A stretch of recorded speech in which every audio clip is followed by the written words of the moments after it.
Hi everyone, so now we're going to talk about how to solve systems of equations by graphing. On the first video we talked about how to solve it with tables, and that's not usually one that we use too often because writing out all those tables can take a long time, but we do use graphing quite a bit.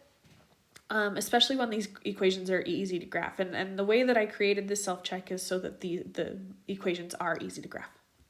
So we're just going to hop right into the first example.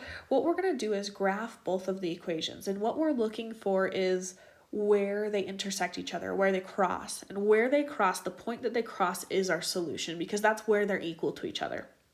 So we're going to go back to what you learned a couple of lessons ago on how to graph, and I'm going to make each equation either red or blue just so we can see the difference. So I'm going to start with that red equation, the top equation, y equals 2x plus 1. Now remember, when we graph, you're going to start with the y-intercept, which in this case is 1. It's the number that's not attached to the x. So I'm going to put a point at a positive 1 in my y-intercept. And then my slope is 2, which means that I'm going to go up 2 and over 1. So up 2 over 1, up 2 over 1. I could, from my y-intercept, I could go down 2 and over 1, down 2 and over 1. So that's what my line looks like for my red equation. Now we're going to do the same thing for blue. And on blue, once again, we're going to start with our y-intercept, which in this case is negative 2. And then our slope, it has negative x, which is another way to say negative 1x. So we're going to have a slope of negative 1, which means we're going to go down 1 and then to the right 1. So I'm going to go down 1 to the right 1, down 1 to the right 1. I could do it again, down 1 to the right 1. Or I could go up 1 and backwards 1, or up 1 to the left 1. So up 1 to the left 1, up 1 to the left 1, up 1 to the left 1. We could continue, but we can just draw this line now that we know what it looks like. All right, and then like I said, what we're looking for is where they cross each other, where they intersect, and they intersect right here. And that point, I know I just kind of drew over that, should be negative 1 comma negative 1. Which means that my solution is x is equal to negative 1, y is equal to negative 1. And remember, you need both of these to have a full solution. You just can't have an x equals or a y equals. You have to have x equals and y equals. All right, let's try the second example. So we're going to do this the same way. We're going to graph both equations. Let's see, red equation and blue equation, and then we're going to see where they cross each other. So for the red equation, we have y equals 2x plus 2, which means we're going to start at positive 2 on my y-axis, and then my slope is 2, which means I'm going to go up 2 and over 1, or I could go down 2 and backwards 1. So I'm going to just draw a couple of points to kind of figure out what the line looks like, and then I can draw my line. Then we're going to do the same thing for the blue equation. On the blue equation, which is 1/3 x minus 3, I'm going to start at negative 3 because that's my y-intercept, and then my slope is 1/3, which means I'm going to go up 1 and over 3, or I could go down 1 and backwards 3.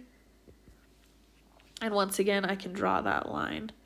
Now my graphs aren't like the prettiest because I can't draw straight lines, but we can see where they intersect, which is right here. And that should be, if I'm correct, negative 3 comma negative 4, which means my solution would be x is equal to negative 3, y is equal to negative 4. All right, let's go to the next example. So once again, we're going to give a red equation and a blue equation. You might not have different colors of pencils to work these out with, but you should still be able to do this with one color. I'm just doing this so you can see which ones are the equations. So the first equation, the red equation, the y equals 3/4 x minus 4, we're going to start at negative 4, and then it has a slope of 3/4, which means I'm going to go up 3 and over 4. And I could go down 3, let's see, 2, 3, and to the left 4. So there's that graph. Now we're going to do the blue, which starts at positive 1 because that's your y-intercept, and then the slope is negative 1/2, so I'm going to go down 1 over 2, and then down 1 and over 2. And normally, because of the way that I've created these, they should actually, like the points should line up, so you would do almost like a double point on where the solution is. So our solution is right here, which looks like it's at 4 comma negative 1. Which means my final answer would be x is equal to 4, y is equal to negative 1. All right, and then the last equation, the last question or example, we have these two equations. The first equation, y equals 3/2 x plus 1. I start at the positive 1 for my y-intercept, and then the slope is 3/2, so I'm going to go up 3, 1, 2, 3, and over 2. I could go down 3, 1, 2, 3, and over 2. Oh, didn't mean to make that mark. And then draw my line. And then for the blue equation is just x equals 2.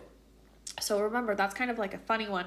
When x equals 2, I'm going to find where x is equal to 2 on my x-axis, which is right there, and then just draw a straight vertical line up and down, which means that it crosses right there.